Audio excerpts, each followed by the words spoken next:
No matter how good of a job we do, it's not our customer's job to remember us. It's our job to make sure they can't forget us. What's up, everybody? Welcome back to Gathering the Kings podcast. I'm your host, Chaz Wolfe.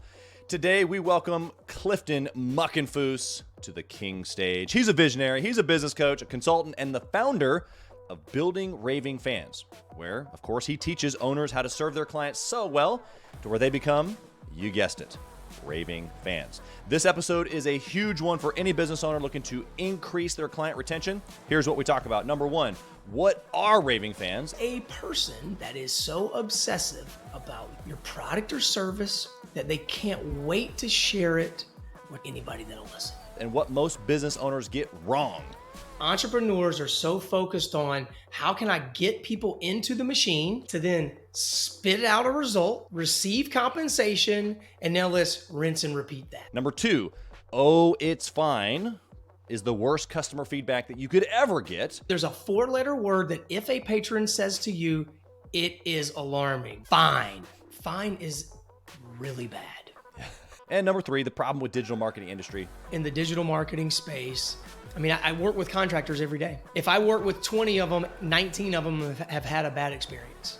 Don't worry, we still love you guys. Subscribe if you haven't already and like this video. Comment down below. Tell me the most thoughtful thing that you do for your clients to go above and beyond. Enjoy the show. Clifton, my brother, welcome to the King stage. How are you today, man? Man, Chaz, the same way I start every one of these conversations, I'm somewhere between exceptional and fantastic. Okay. Is on that scale. So now you just drew me right in with curiosity here. Where on the scale is fantastic and exceptional? Is one above the other? How many dots are in between? Come on, give me the scale.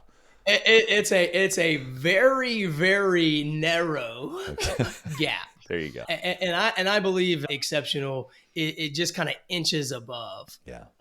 But there's not a lot of gap. And so I feel like when I answer that question, it forces me to stay in a positive state of mind. 100%. And that's how I live my life, man. Yeah. So somewhere between exceptional and fantastic.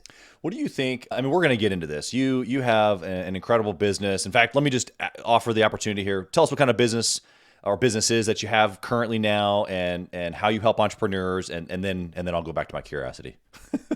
Sure, Chaz. I appreciate that. So we were talking a little bit off air. You know, I co-founded a residential construction company in 2010, which was not my first venture into entrepreneurship, but it was really the one that I think kind of paved the way to where I'm at now. But I exited that company in 2021. And when I was preparing to exit, I took all of the strategies and the things that we were doing inside our company to grow it to a 60 to 62% repeat and referral business. Wow. And I said, look, I'm going to create a company that can now take those strategies and offer it to other small businesses so that they can create raving fans, create those customers for life, create those brand ambassadors. Yeah. And so in June of 21, I launched Building Raving Fans. And along the way, we'll talk about this too, I'm sure, but one of my core values is, my first core value is give more than I receive. And in alignment with the core value to give, I was just giving away value to business owners because I wanted people to win. Yeah.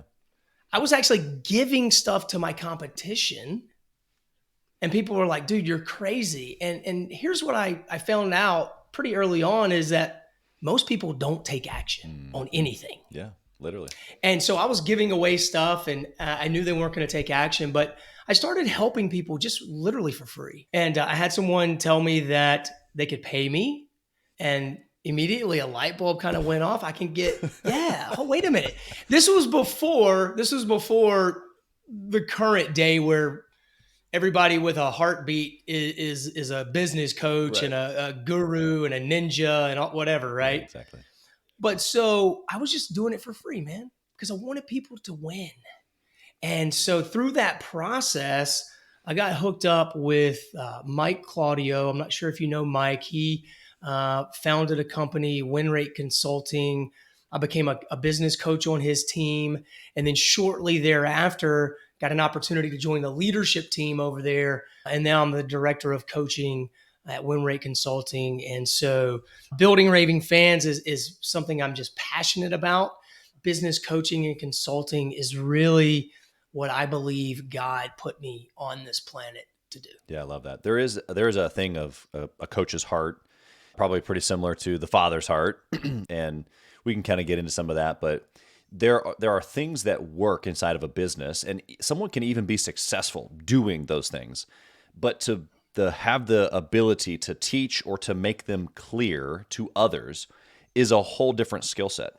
And so, unfortunately, in today's world of, everybody's a guru and business coaches, and, one guy thinks he does one little thing and he thinks he can, help everybody else, which is true for that one little thing. But I love what you've done around just the holistic approach of going, look, like there's a lot of things that can work here, but Raving Fans, this one particular thing is what I'm most excited about, because we can talk business on all the different elements for weeks, hours, I mean, years.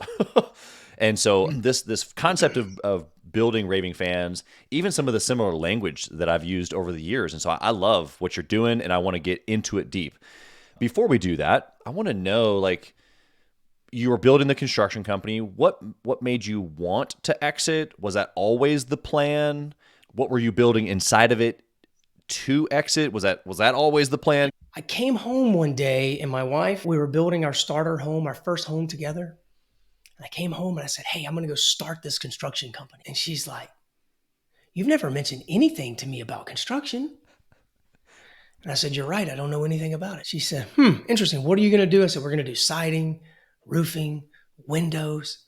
And she goes, okay, interesting. I said, let's pray about it. And she looked at me, Chaz, and this is the statement I want your listeners to really pay attention to. Because if you've ever had this happen to you, you'll know exactly how I feel, or I felt when this happened. She looked at me and she goes, I don't know, but I believe in you. Ooh. It actually gives me chills now, man. Mm-hmm.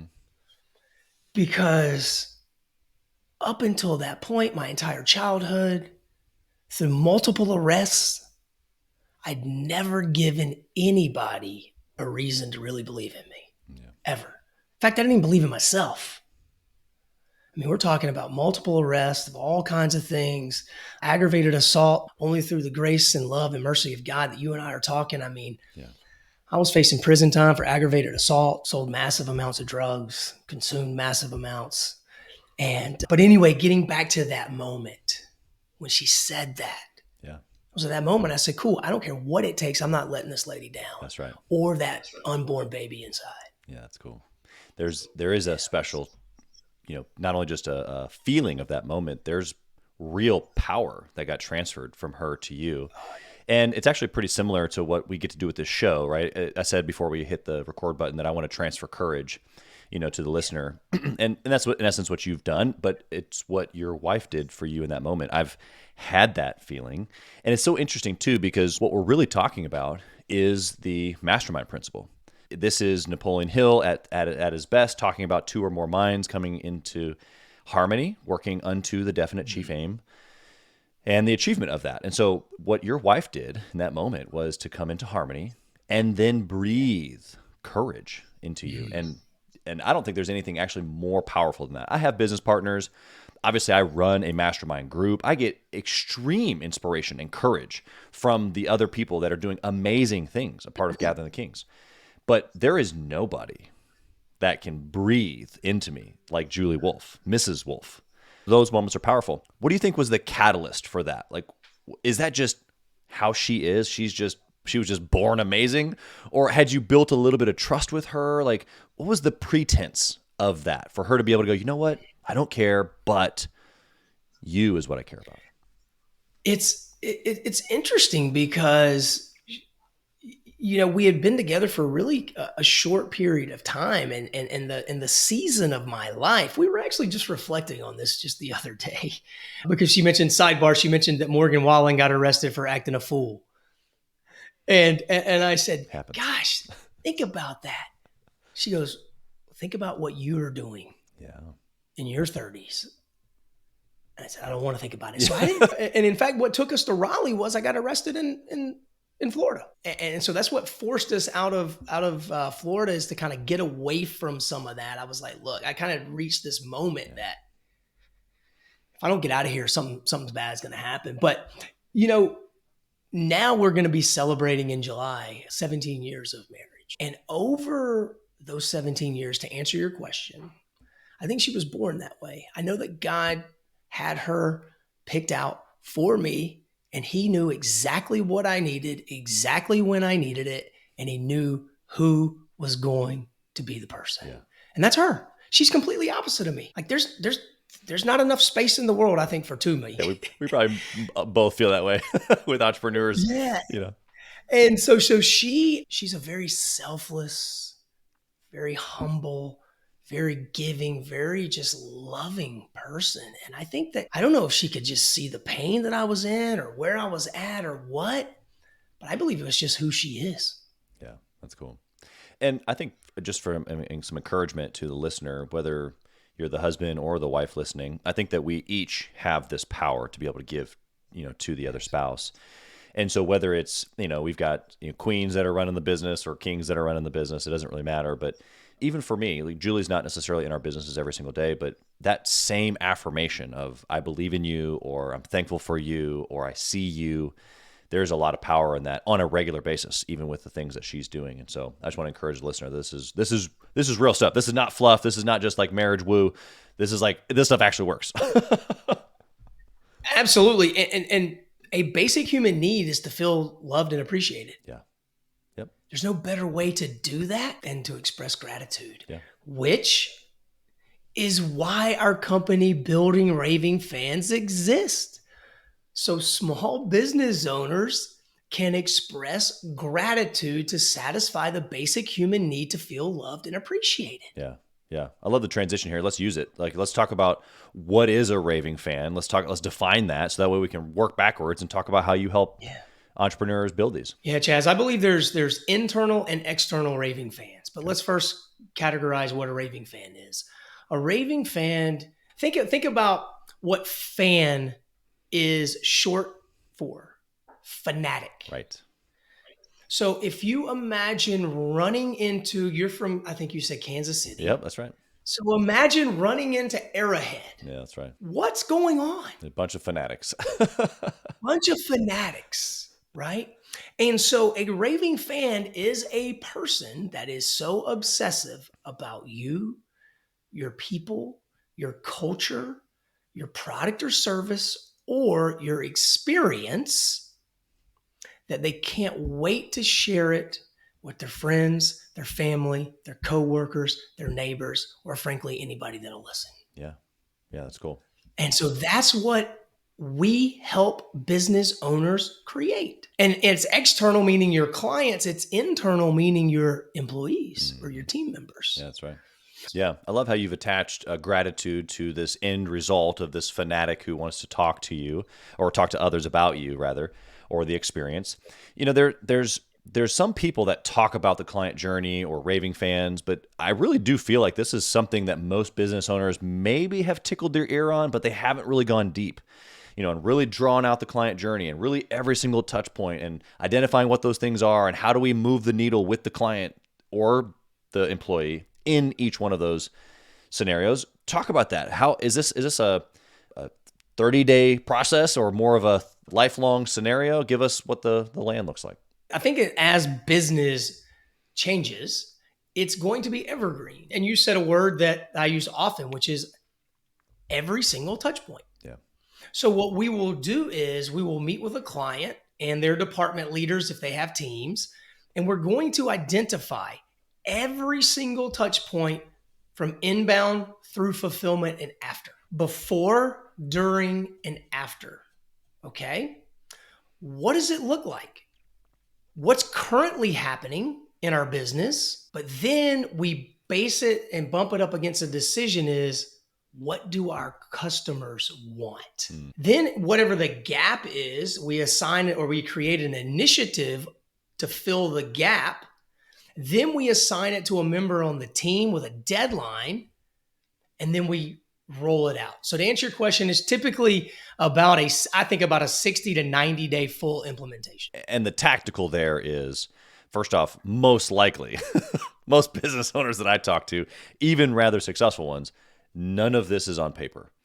And there's certain companies that I have that are still at what I would call an infancy stage, where this is mapped, but not in detail on paper. And so we're still in the process of building those things. I know how to do this. And so even for someone like myself who knows how to do this, who has done this, who has helped other people with this, it's still a thing where it's like it's real work to put it down. Yes. And so I say that to say out loud that I appreciate the value that you bring to entrepreneurs, because there's a lot of things going on in the world of an entrepreneur, and sitting down and mapping out their client journey, being detailed enough to create touch points and then identify a gap and then assign it to a team member that may or may not be the right person or may not be even on the team. It may be them.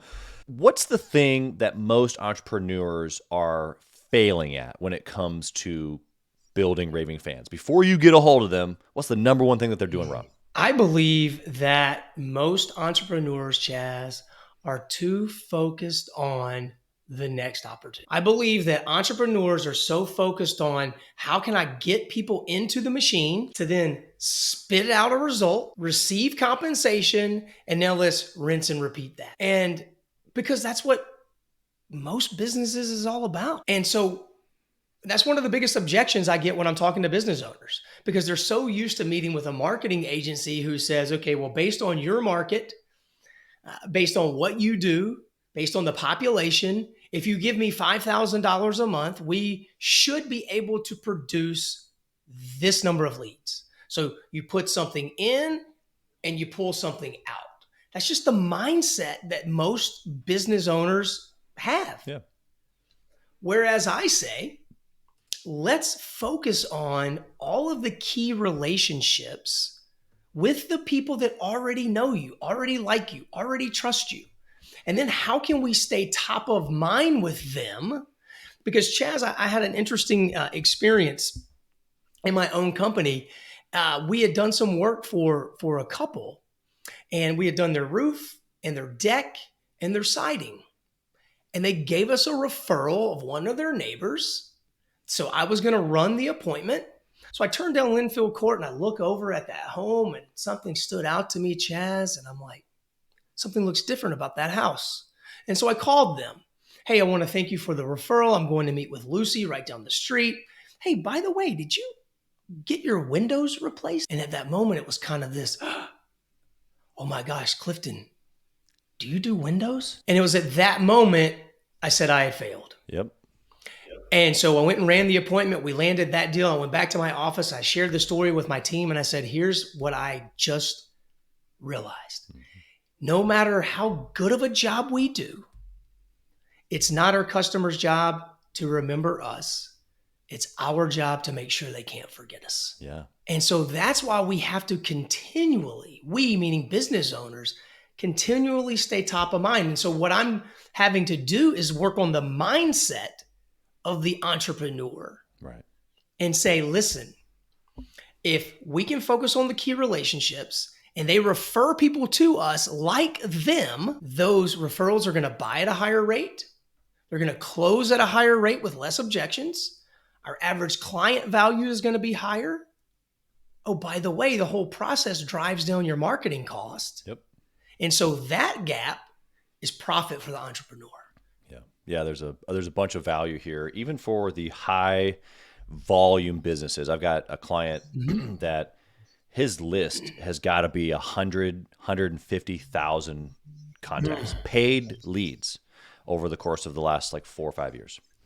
And it's just like, and a lot of the conversation is marketing's not working. It's like, bro, if I had your list, do you even realize, And so there's power, obviously, in being able to reach into the marketplace and pull in a brand new name. There's major power there, right? There's predictability there. You can build a machine. I don't think either one of us are saying don't go do that. But why would you put all that effort into spending money on this person, this lead that comes through, and even if you get a chance to service them, never talk to them again. Yes. Because this is what happens. It happens every day. Yes. And I mean, I coach business owners all across the country, and it happens. Yeah. We're working on the mindset first. Here's what I believe. It's much easier and much more fun to sell something to a friend than it is trying to convince a complete stranger to buy something from you that they may not even know they need or want. And so that's what I try to impart, on our Building Raving Fans clients is let's go tell the people that have already come through your process. Let's go tell them and express gratitude to them. Like, I believe if you've got the power and the ability to make someone's day, you absolutely should. Yeah, I love that. And that's a life principle. Yeah. Not only business. Hey, Kings and Queens, Chaz Wolfe. I want to talk to you about something that's super important to me. We put a lot of time and effort, we meaning myself and my team, into this podcast, into the content that goes out every single day. And if you have been getting any sort of value or insight from this, we want it to be able to reach other business owners too. So we would love if you would like, comment, share, leave a review, post, share again, all of the things on social media, on all the different platforms, or even on the podcast mediums of Apple and Spotify. We would love to be able to get our content into more hands, more entrepreneurs, so they can grow their business as quick as possible. Together, we are building a community of like-minded entrepreneurs who are committed to growing their businesses to new heights. So let's do this. Let's help each other grow. Yeah. Yeah. You're seeing, and it's funny too, because you've just humanized the entire business process. You've just said, yes, it's a marketing tactic. Yes, it's a lead. Yes, it's a sales process. Yes, it's a deal. Yes, it's money in the bank. But what more than that is that this is a human that has a need. They saw potentially a solution to their problem. They they filled out their information on a form. They were vulnerable enough to say, hey, I need help with something. They connected with another human, and then that human, the entrepreneur, now has an opportunity to connect to another human, start building a relationship based on trust and how can I help solve this problem if I can even solve this problem. And once I do get a chance to solve the problem, then what leads after that? Like, this relationship can go to a lot of different ways, whether that's them hiring you again or referring. There's obviously a whole spider web of things that can happen. What do you think the entrepreneur right now who, let's say, okay, we've addressed the worst, like the guy that right now is not doing any of this. Okay, we just addressed that. Thank you.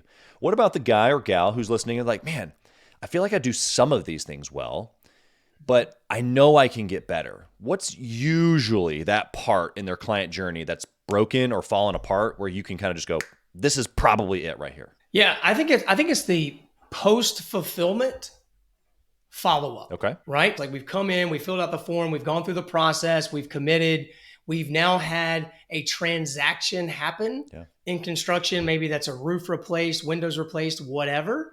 I just think that most people, again, stop right there. But it's the greatest opportunity because at a heightened level of excitement for having a roof replaced, windows replaced, whatever it is done, that's the perfect time to get something else from them. Not in a bad way or a negative way, but you've just delivered, assuming you've delivered an exceptional client experience.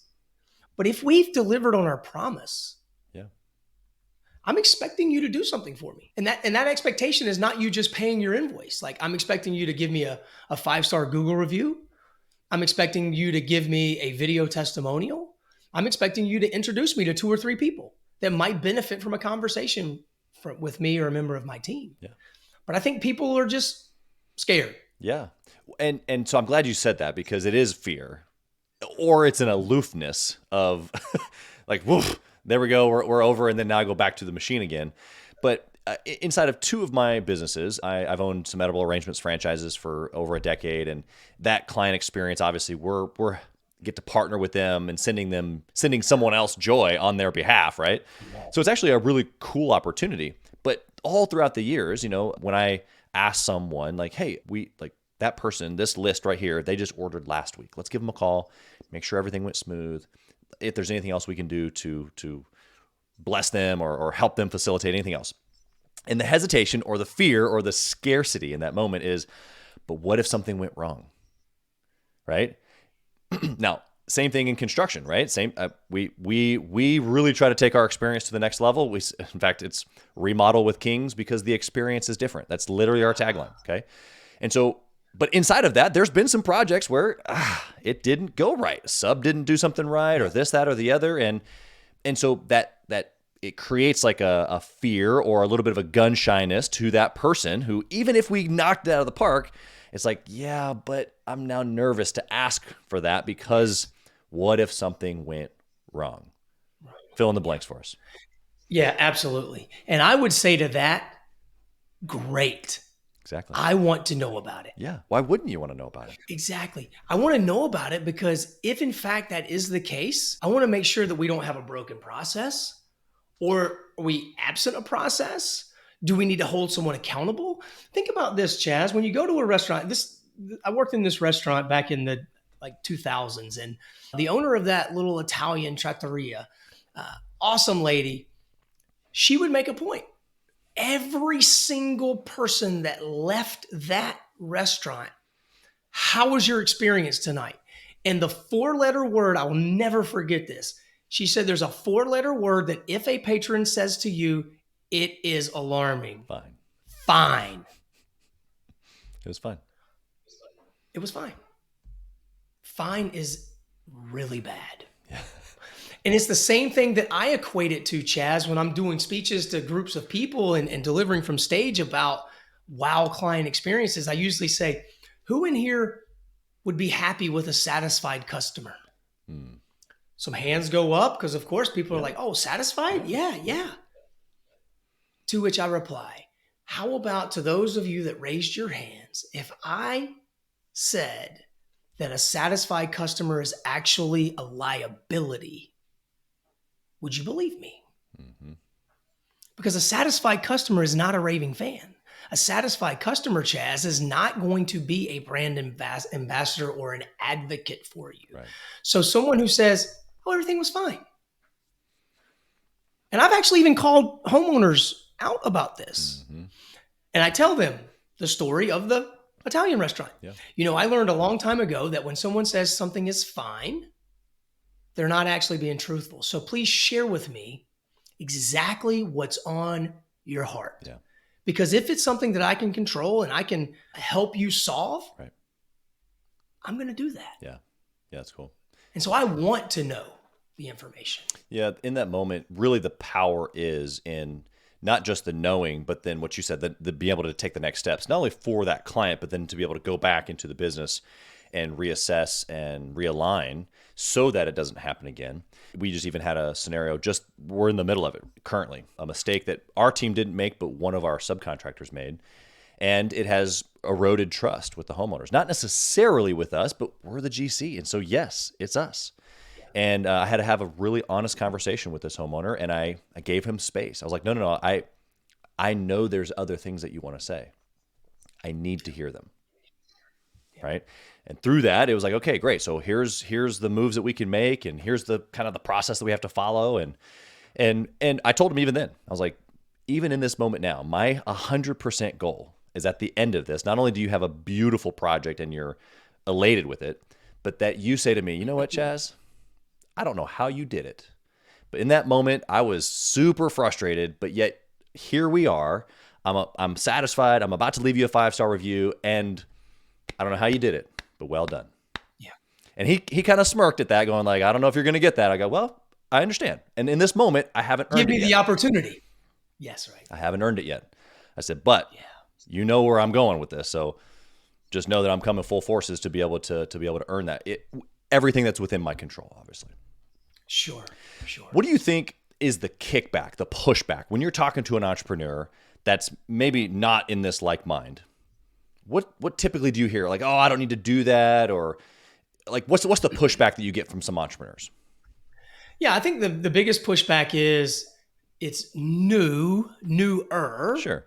Right? Because not a lot of people are very vocal about relationship and referral marketing. Here's why. Because not a lot of people have figured it out. Yeah. It's relationships. But any and everybody can go start a digital marketing agency. That's right. And listen, to the listeners here, and to you, Chaz, I'm in no way throwing stones at marketing agencies. I've got dear friends that own some of them, but there's in all industries, not everybody is in full integrity. Yeah, that's right. And it seems like in the digital marketing space, I mean, I work with contractors every day. Yep. If I work with 20 of them, 19 of them have had a bad experience. Right. Yeah. And so I think that's part of it. Mm-hmm. The kickback is, I mean, yeah, I care about relationships, but what is that? Yeah. It's through the education. So really when I book discovery strategy calls with people, I ask them the questions about their client experience. Yeah. And so I want to know what they're currently doing. And I offer them advice for free. Hey man, you could probably do this. You could add this here. You could add this automation. You could add this. Try it. Mm-hmm. If it works, report back. Right. But here's how we can help you bridge some of those gaps. And here's what relationship marketing can do for your business. Again, before I actually invested in it, guess what? I was just like them. Yeah. And so when I say, hey, when I can look at a business owner and say, I've walked in your shoes, that's a true story. Right. Because I had never heard of it. But then something pretty cool happened. I mean, we launched an internal Nutty the Referral Squirrel program where we were sending out stuffed animals of squirrels with, bandanas on them with our logo and gift cards and all of that. Yeah. But here's what happened. We didn't see results immediately, but then our referral rate continued to climb. And again, for the last 4 to 5 years I was there, 60 to 62% repeat and referral. Google reviews went from 3 in the first 5 or 6 years in business to over 100. And so it was pretty easy to determine the return on investment. Yeah. And we spent less than 1% of top line on true direct response. Yeah, that's cool. What do you think, an entrepreneur would say, again, knowing that 19 of the 20 have had a bad experience with a social media or digital marketing agency, do you think that client experience kind of maybe reflects some of the brokenness that we're talking about here, the transactional kind of spit in, spit out? And it's funny too, because as entrepreneurs, we think that transaction is just going to help us, right? So we're drawn to the very thing that you're saying that most of us have had a bad experience with. Isn't that crazy? Yeah. It absolutely is. And so I think that what happens in the digital marketing space is any and everybody can do it. It's almost like business coaching. Yeah. I mean, truthfully, yeah. But you're starting to see that industry. Oh yeah. Oh yeah. Kind of fizzle out a little bit. Cream always rises. Cream always rises. You're exactly right. But yeah, in that space, I think that it's, overpromise, they underdeliver, but it's almost like, I hate to say this, like the insurance industry. And I bring that up because I just had a conversation with a client yesterday. Most insurance agents, they over-deliver up front. They get a group of policies. Then you hear from them during renewal season. Hey, your renewal's coming. And you don't hear from them throughout the entire process. Yep. I mean, I got insurance on a catamaran. I used to live on a catamaran, and I got insurance on a boat. So that's a $600,000 boat. The agent up front was phenomenal. Anything that I needed after I paid for that policy up front, which was like 12 grand almost, it was like pulling teeth. Yeah. And so again, I believe that too many people are just focused on transactional selling versus relationship-based selling. And I've always sold based on relationships. Yeah. And in fact, if I can't solve your problem and I don't actually believe that I would enjoy working with you, I'm going to walk away from the deal to begin with. And I've walked away from nice projects where there wasn't value alignment. Totally. There's a superpower in that, and someone might be listening going, well, I just need the next deal to survive. And I understand that, but there is power in being able to say, no, this is not an alignment. And I've turned down projects this year. I've turned down large, clients who want to be part of our group. It's just like, no, this is not a value alignment. I have to protect what I've already built, which is part of those relationships you're talking about. Let's define, you've used relationship marketing. We've talked, client journey. You've talked fun stuff like sending them, cool things or staying top of mind. What does it mean to build a relationship with a client? Because someone might be hearing relationship going like, do I need to like sit down with them and like sing Kumbaya? What is this? Yeah, a relationship is really the existence of feelings between one or more people, Okay. right? And I'm not suggesting that you have to be best friends with these people, but it goes back to like our tagline is merging technology with to enhance human connection. Man, it's about the way people deserve to be treated and how they deserve to feel. And so establishing that relationship is simply checking in with them. Like my dad taught me something. God rest his soul. He passed away last year from brain cancer. But, he told me something, Chaz. I'll never forget. He says, you know what, son? When somebody comes to mind, when you think about someone, God placed them there for a reason, and you must reach out to tell them. Yeah. Don't wait. And Don't so, delay. man, don't delay. And so every single day, man, I send unexpected text messages and videos to people. They're never expecting it, but they come to my mind at various points. I let them know I appreciate them. So business is the same way. You've got to establish those relationships of just, hey, I appreciate you. And guess what? It doesn't only matter for the people that did a 6-figure project with you. Person that worked their tail off to save $2,000 to do a repair, they deserve the same level of gratitude. Mm-hmm. And that's what we talk about. Just being nice to people and being grateful. I want to share something also you mentioned about walking away from the project, about the value alignment. Yeah. I believe, Chaz, that God has success intended for every single one of us. Peace is in every one of us, and he has success designed and intended for every single one of us. But we continue to chase after things and people that he's trying to take away from us, that project that we should have walked away from, or that relationship that we should have walked away from, but we keep chasing after them and we keep getting met with resistance. And so if you take on a project or if you do something that doesn't feel right, that doesn't, match the values, it's not going to go well.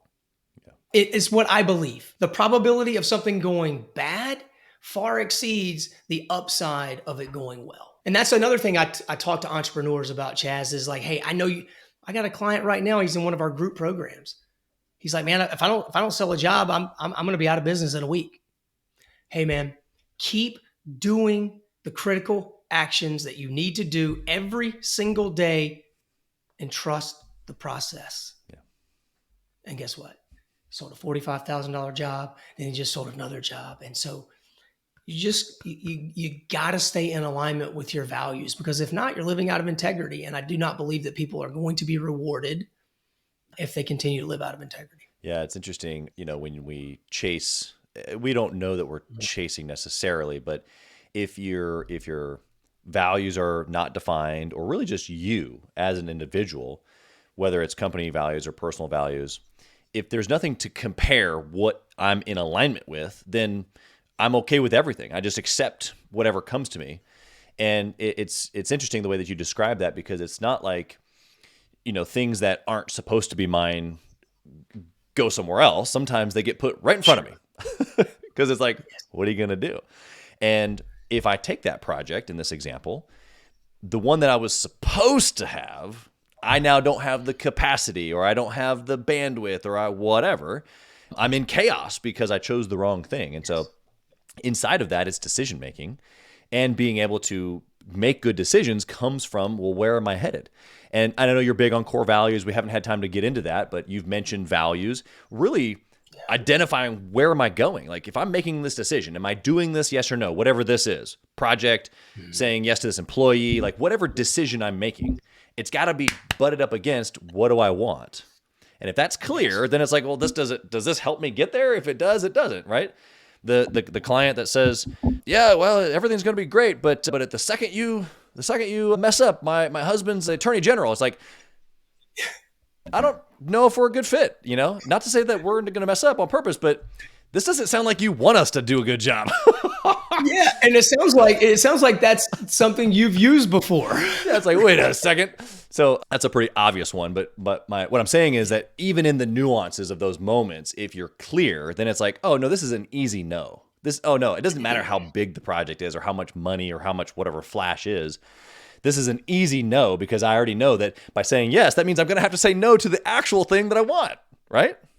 Exactly. And here's something that when I'm basing or when I'm making decisions, when it's, business, life, maybe financial, those types of decisions, I really I use three things to measure them by, right? First is values. Do they align with my core values? Right? If not, I can't do it because of what I just talked about. Number two is legacy. If I make this decision, will my children and my wife be proud of me for making the decision? Right? And then mission. Does it help me advance the mission? So values, legacy, mission. That's how I make my decisions in life, in business, financial, transportation, travel, all of it. I love it. And it's worked really well for me over the last 5 years. It hasn't always been perfect, man. I mentioned that earlier. Yeah. My overnight success took 17 years. Let's put that out there. Yeah, and it's in the making for that, right? The overnight success, 17 years in the making. I want to ask you one last question here as we kind of end up. It's so interesting because you have just this road of experience, almost the negative appearance of this troubled person, and then successful business, obviously a marriage that has been fruitful, but now being able to see the results of using all of that, good, bad, and different, in other businesses. If you could roll back the clock and you talk to the younger Clifton, what would you whisper in that guy's ear? Yeah. Don't listen to what other people tell you that you can't do. Because for so long, I was always worried about the opinions of other people, even my family. What I've realized is that the more people that tell you you're crazy and that you can't and that they won't means you're onto something. But for so long, I didn't know that. I didn't appreciate that. So if I could go back, I would tell the 18-year-old, the 16-year-old, the 13-year-old, hey, don't listen to what other people say. It's amazing. Powerful words. You're a powerful person, though. We're going to put all of your contact in the show notes, but give us just real quick, someone listening right now, where can they go to find you or interact with you on social, get more Clifton? Yeah, absolutely. So on Facebook, at Clifton Muckenfuss, on Instagram, Your Small Biz Coach, also on LinkedIn at Clifton Muckenfuss. And then, of course, you can check out buildingravingfans.com, cliftonmuckenfuss.com. And I'll also leave your listeners with this one thing. So going on about 3 years now, I've been sending out daily motivational, inspirational, encouraging text messages and emails every Monday through Friday from about 8 o'clock in the morning. I've done it religiously for almost 3 years. So, I'm not trying to put you in a funnel. I'm not trying to sell you anything. I'm trying to help you in your day. Yeah. And so if you were to go visit adailydoseofmotivation.com, we're on a mission to impact and inspire millions. Perfect. We'll put that in the show notes as well. Easy to drop in there from the listener's perspective. Clifton, you've done amazing things. You've helped a lot of people. You've, even on this show, dropped some amazing wisdom for us to be able to take away. If the listeners are interested in upping their game, building raving fans, or being just a better business owner, they know how to reach you. Thank you for being here, brother. Blessings to you, your family, all the hands that you're touching and all the businesses. Thank you so much. Thank you, Chaz. It's been a pleasure. Thank you for listening to Gathering the Kings today. I hope that you were able to pull out a few nuggets to go apply into your business right away.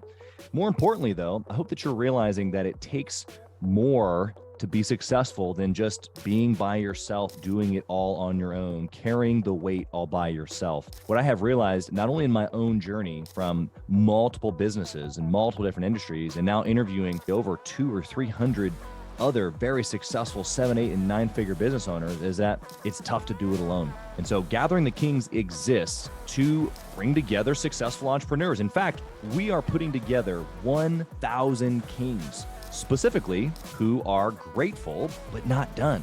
We're intentionally assembling kings who fight tooth and nail for their business, family, and communities. And here's what we believe, that in the pursuit of excellence in those areas, that it ignites within us the responsibility to govern power and forge a lasting legacy. So if that relates and resonates with you, and you know that you need people around you, sharp, qualified, other very successful business owners, I want you to go to gatheringthekings.com. I want you to take a look at what we're doing and see if it makes sense for you to be part of our pursuit to 1,000 kings. Talk soon.